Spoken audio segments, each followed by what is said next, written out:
first time they attempted to intimidate the U.S. or its allies in concessions. However, the previously intercepted communications made the Americans worry that this was the big move Prigozhin was asking for permission to make, and that their nation's movement toward the conflict limit seemed to back the suspicion. As evening began to fall, it was clear that the Syrian formation was making its move. The mission support started 20 miles away from the U.S. Delta Force and the Rangers. Marines scrambled into 4 strikers to be ready to provide support if needed. They were still only 16 strong, but the strikers could deliver a world of pain on their own with great precision. Their equipment was far superior to anything the Syrian Wagner forces with extra javelin missiles, the vehicles alongside the rockets and extra cruising arms. Everyone involved respected it significantly for attractive as orders to move out had been issued. 3:30 p.m. the spearheaded the formation a mile from the front, led by 3 T-72s. The U.S. forces at the Congo plant had nothing to the tanks that stopped. The U.S. hoped that the ensuing battle would be murder. Secretly, there were more tanks and vehicles positioned in nearby neighborhoods, using the buildings as cover to remain on the scene. U.S. drones that watched their epic move. Quickly anxious forces, Marines, and Alpha dispatched. The Pentagon hoping that the conflict could be avoided. And suddenly, all hell broke loose. Long-range artillery began to open up on the American position, supplemented by much closer mortars. The T-72s also opened up with their main guns, while armored vehicles sprayed with their cannons and heavy machine guns. The fire was largely inaccurate, but dangerous in volume. U.S. forces and their partners ran for cover behind dirt berms, preparing to... Isn't it about time? No American warning, the opposing force was utterly devastated, and we have Russia as its event. The conflict in Syria has been raging for years, with the United States of America and the Russian Federation both supporting opposing sides. The U.S. and its coalition partners support the Syrian Democratic Forces, a group of rebels from varying groups who all have one goal: overthrow the government of Bashar al-Assad and bring him to justice for his many crimes against humanity.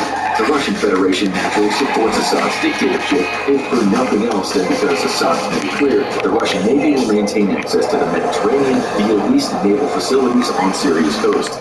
The opportunity to commit wanton war crimes is just a plus for Russian troops. Both sides have been careful to steer clear of each other's military forces. When Syrian Democratic Forces captured Raqqa from ISIL in 2017, the Euphrates River became the de facto border between U.S.-backed rebels and the Russian-backed Syrian government. A deconfliction line was set up between U.S. and Russia to ensure that neither side accidentally engaged each other's forces, especially vital due to heavy presence of air power on the U.S. side and ground-based air defenses on the Russian side.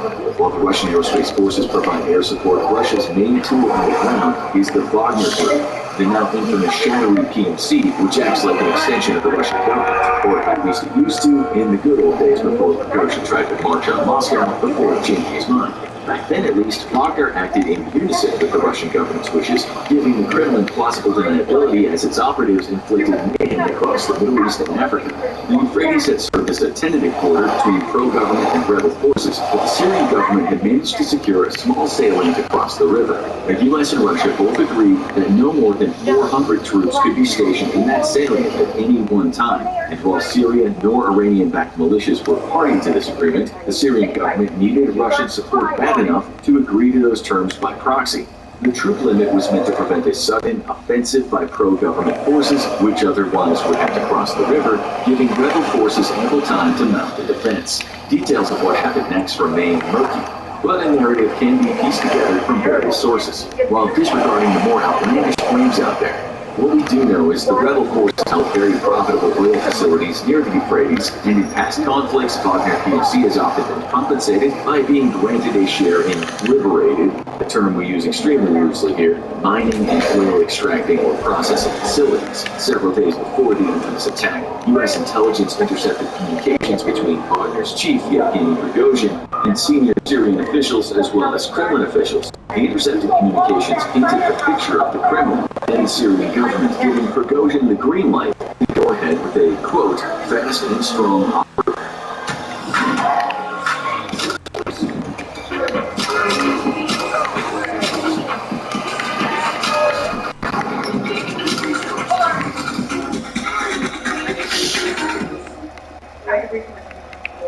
Dus mijn vrouw had dit raar nieuwe opzetstuk voor onze badkamerkraan besteld. En eerst wist ik niet goed wat het nut ervan zou zijn. Maar goed, Ze hadden toch al besteld, dus het kon geen waterproduct is te testen. Al na het eerste gebruik was ik verkocht. Dit bleek een van de meest nuttige aankopen te zijn die mijn vrouw in tijden had gedaan. De beste manier waarop ik kan omschrijven is dat het een flexibel opzetstuk is voor je kraan, waardoor je ineens elke hoek van je wasbak kunt bereiken. De Vivo zwemkraan is eenvoudig te installeren zonder gereedschap en past op elke standaardkraan. Het geheim zit hem in het unieke ontwerp. Het heeft 2 draaipunten waardoor je de kraan maar liefst 1080 graden kunt draaien en in elke gewenste positie kunt zetten. Erg handig voor het wassen van je gezicht, je haren of het spoelen van je mond met water na het poetsen van je tanden. En waar ik later pas achter kwam, is dat je zelfs kunt kiezen tussen 2 verschillende waterstralen door aan de kop te draaien. Ik vroeg mezelf af, waarom zit dit niet standaard op elke kraan? Tuurlijk, er bestaan al lange opzetstukken voor je kraan. Maar nog nooit was er een opzetstuk zo veelzijdig, flexibel en compact. Wij gebruiken de Vivo zwemkraan tegenwoordig overal. In de badkamer, in de keuken, wij hebben hem zelfs op de kraan in onze stoel. Ik heb niet veel tijd meer, dus als jij klaar bent om de Vivo zwemkraan voor jezelf of iemand anders te bestellen, is nu het beste moment. Want de komende dagen heeft het bedrijf een kortingsactie lopen op het product. Klik op je bestel nu knop onder deze video en je kunt het voor een beperkte tijd bestellen met 50% korting.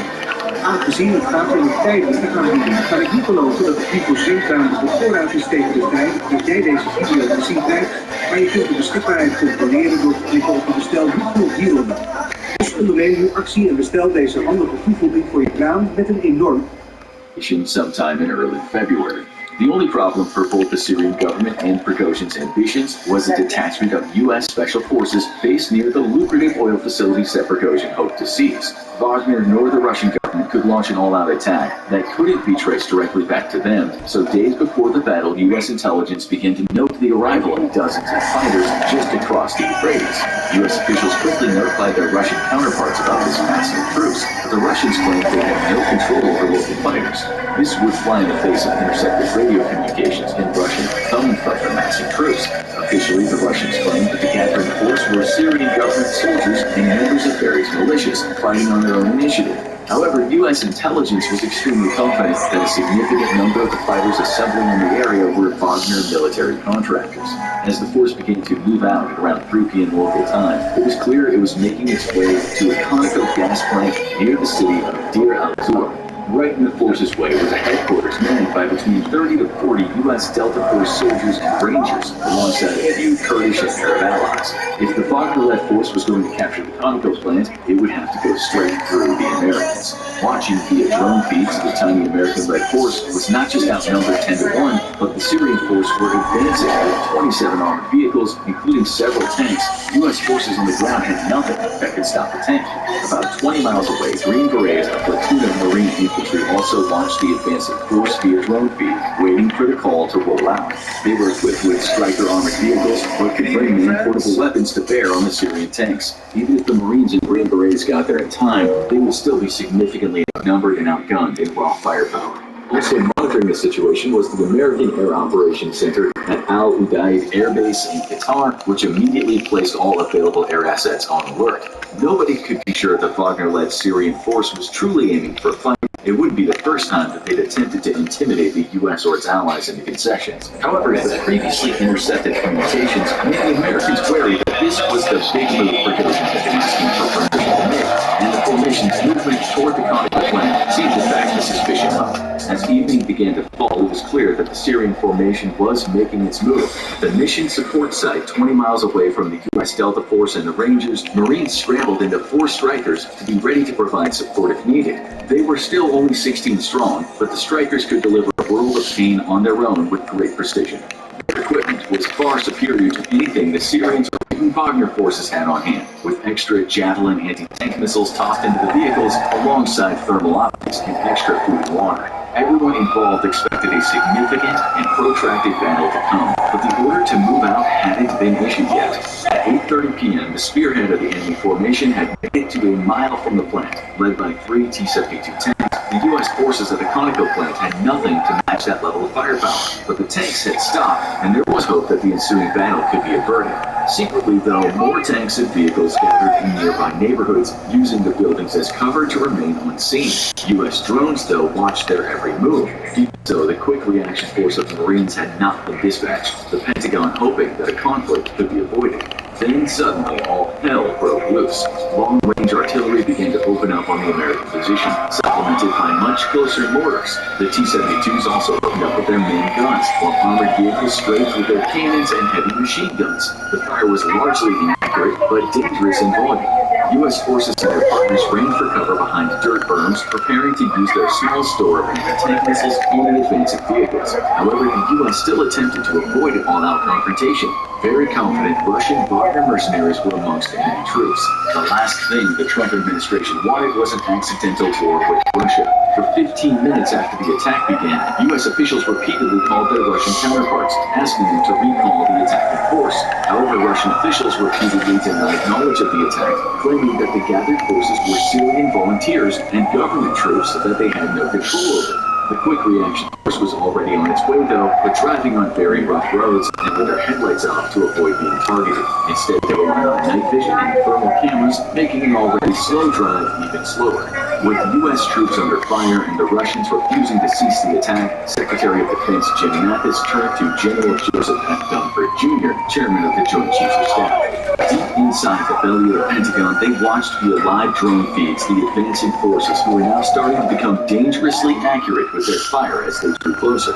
Secretary of Defense Mathis then gave a simple command: annihilate them. Within seconds, the Secretary of Defense's order had reached American commanders in the region. At the Congo front, the Rangers and Green Berets had already expended their small supply of anti-tank weapons. This had knocked several of the armored vehicles out of the fight, but just under 24 more continued to advance, albeit a hell of a lot more cautiously now. The Russians had gotten their first taste of the Javelin, before being served a 3-course meal in Ukraine years later. But U.S. forces were entirely outmanned, and enemy artillery was making it difficult to engage approaching troops. Within minutes of General Mattis's order, the U.S.